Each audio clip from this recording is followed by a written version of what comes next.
क्या आपने सुना है कि अगस्त 2025 में उत्तराखंड और हिमाचल में बादल फटने से सैकड़ों लोग लापता हो गए, दर्जनों गांव बह गए और पहाड़ों पर तबाही का मंजर छा गया? क्यों अचानक शांत पहाड़ों में ऐसी बाढ़ आई जबकि वहां नदियां, जंगल और जलाशय मौजूद हैं? क्या जलाशयों का बढ़ता पानी, पहाड़ी ढलान और बदलता मौसम मिलकर इस आपदा का कारण बन रहे हैं? आइए समझते हैं इस रहस्यमय आपदा के पीछे छिपे कारण और वैज्ञानिक तथ्य।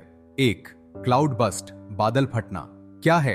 बादल फटना तब होता है जब थोड़ी देर में 100 मिलीमीटर से ज्यादा बारिश किसी छोटे इलाके में गिरती है। यह इतनी तेज बारिश होती है कि नदियां और नाले अचानक उफान पर आ जाते हैं। हिमालय जैसे ऊंचे पहाड़ी इलाकों में यह समस्या हर साल बढ़ती जा रही है। भारत के हिमालय क्षेत्र में ग्लेशियर झीलों की संख्या 2000 से अधिक है, जिनमें से 100 से ज्यादा झीलें खतरे में मानी जा रही हैं। 2. फ्लैश फ्लड, अचानक बाढ़। क्या है? तेज बारिश या ग्लेशियर झील फटने से पानी पल भर में नीचे आता है और बाढ़ लाता है। अगस्त 2025 में उत्तराखंड में 5 मौतें, 50 से अधिक लापता और कई सड़कें व घर बह गए। हिमाचल में भी इसी दौरान भारी बारिश से 70 से ज्यादा लोगों की मौत हुई। स्थानीय प्रशासन को राहत कार्य के लिए 500 से अधिक लोगों को सुरक्षित स्थानों पर पहुंचाना पड़ा। 3 जलाशय, डैम और बादलों का रहस्य। 1. नमी बढ़ाना। जलाशय में जमा पानी से वाष्पीकरण होता है, जिससे आसपास की हवा में नमी बढ़ती है। यह नमी बादल बनने में मदद करती है।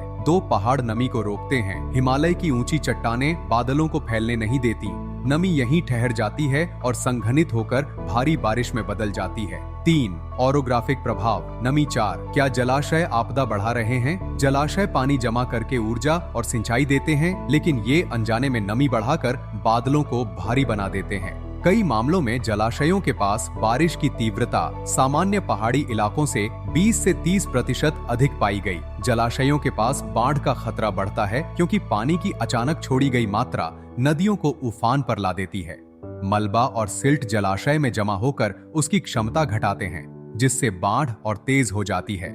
उत्तराखंड के तेहरी डैम जैसे बड़े प्रोजेक्ट भी बारिश की चरम घटनाओं के समय अतिरिक्त दबाव में आ जाते हैं। 5. जलवायु परिवर्तन और मानव गतिविधियां। वैश्विक तापमान बढ़ने से ग्लेशियर तेजी से पिघल रहे हैं। गर्म हवा ज्यादा नमी सोखती है, जिससे अचानक भारी बारिश होती है। जंगलों की कटाई से मिट्टी का कटाव बढ़ता है और पानी का प्राकृतिक बहाव बाधित होता है। अनियोजित निर्माण और सड़क परियोजनाएं पहाड़ी ढलानों को अस्थिर कर रही हैं। 6. समाधान। क्या किया जा सकता है?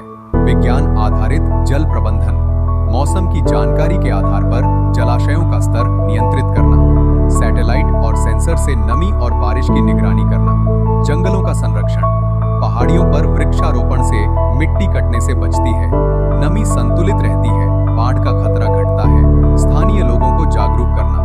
आपदा के समय सुरक्षित जगहों और जरूरी सामान की जानकारी देना। सतत निर्माण। खतरे वाले क्षेत्रों में निर्माण से बचना। जलाशयों की क्षमता और पर्यावरणीय प्रभाव को ध्यान में रखना। वैश्विक सहयोग। जलवायु परिवर्तन पर शोध साझा करना। आपदा प्रबंधन में वैज्ञानिक मदद और नीति समर्थन बढ़ाना। हिमालय सिर्फ एक पर्वत नहीं, यह करोड़ों लोगों की जिंदगी का आधार है। लेकिन अगर हम जल, जंगल और पहाड़ की इस नाजुक संतुलन को न समझें, तो आने वाले सालों में ऐसी तबाही और बढ़ सकती। आइए जागरूक हों, विज्ञान पर भरोसा